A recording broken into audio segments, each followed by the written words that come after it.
আসসালামু আলাইকুম ভিউয়ার্স।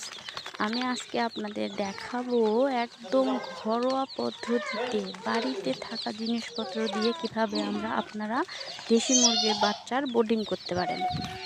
দেখুন ভিউয়ার্স, একদম সহজ পদ্ধতিতে ১০০টা মুরগির বাচ্চার বোর্ডিং করছি।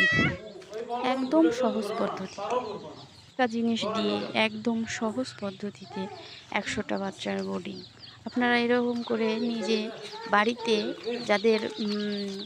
যারা প্রথম খামার শুরু করছেন তারা এরকমভাবে বোর্ডিং করে বাচ্চাগুলো ভালো রাখতে পারেন, তাপ দিতে পারেন। বাচ্চাগুলো একদম সহজ পদ্ধতিতে ঘরে থাকা জিনিস দিয়ে, এটা একটা ড্রামের মধ্যে আলো একটা লাইট দিয়ে বোর্ডিং করছি একদম সহজ পদ্ধতিতে।